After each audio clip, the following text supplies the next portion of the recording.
Apparently today is National Tell-a-Joke Day, which seems like an appropriate day to talk about one of my healthiest coping skills, and its evil twin.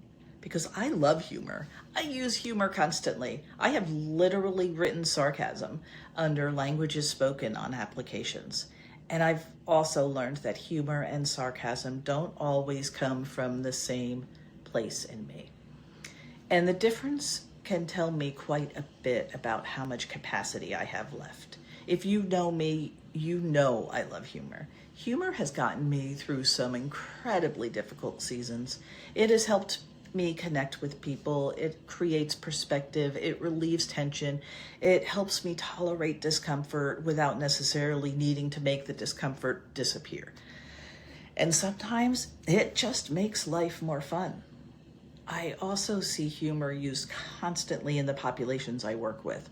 First responders, medical professionals, licensed professionals, executives, and other people who routinely operate in high stakes, high responsibility environments often develop a very particular kind of humor. Sometimes it's dark, sometimes it's dry, sometimes you probably wouldn't repeat it outside of the room.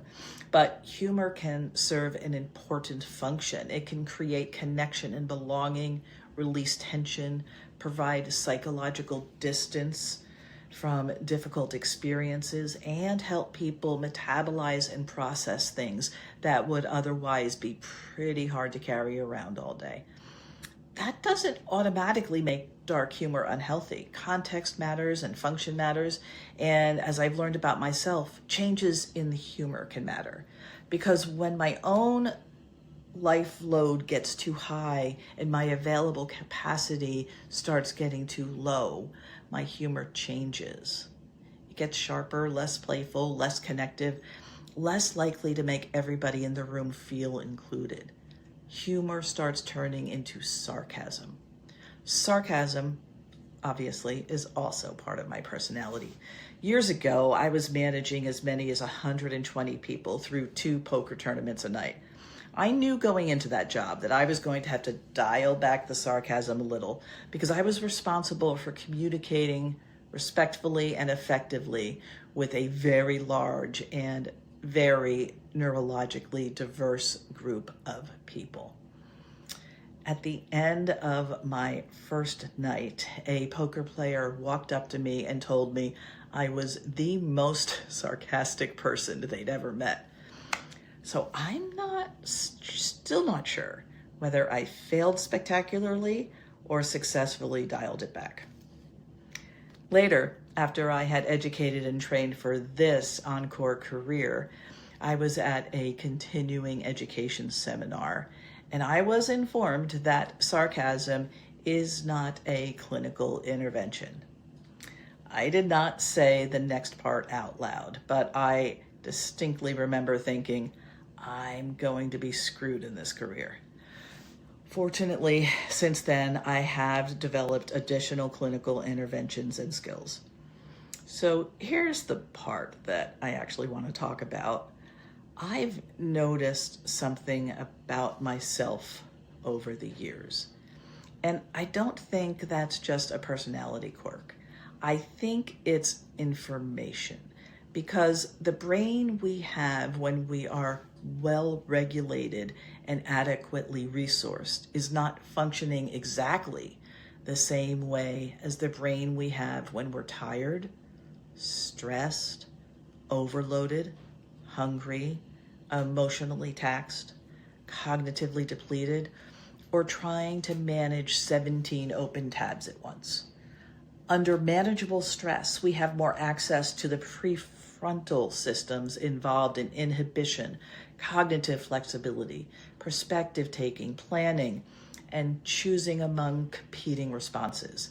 In other words, there is a little more space between stimulus and response. As load increases, that space can get smaller. Stress physiology increasingly prioritizes speed, efficiency, salience, and previously reinforced responses. We become more likely to rely on familiar behavioral patterns because familiar patterns are computationally cheap. The brain doesn't have to build a brand new response from scratch when it already has one sitting there ready to go. That matters enormously when we talk about coping, because when we're doing well, we may have access to the sophisticated version of one of our coping tools. But when we're overloaded, we can start reaching for its cheaper, faster, less nuanced relative. Its evil twin. Humor can become sarcasm. Confidence can become control. Boundaries can become walls. Productivity can become overworking. Rest can become avoidance. Independence can become isolation. Planning can become rigidity. Helping can become overfunctioning. Even strengths can start behaving differently when the nervous system uses them and is overloaded. This is one of the reasons I talk so much about load and capacity. We tend to wait for the dramatic signs that something is wrong. Burnout, a huge argument, a return to alcohol, a different kind of relapse, an anxiety attack, complete exhaustion.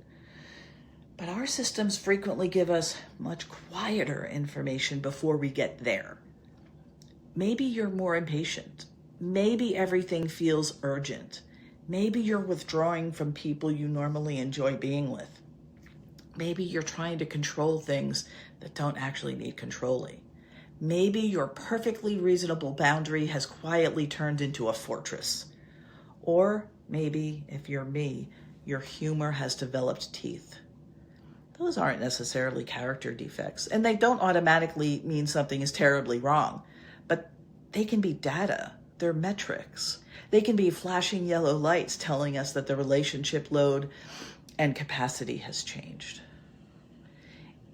If we can learn to recognize those signals early, we have a much better opportunity to intervene and reverse course while we're still dealing with a capacity problem instead of waiting until it becomes a crisis or a system fail.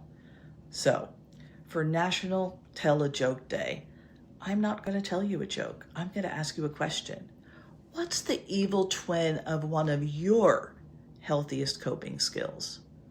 And more importantly, when that evil twin starts showing up, what might your brain be trying to tell you about how much capacity you have left?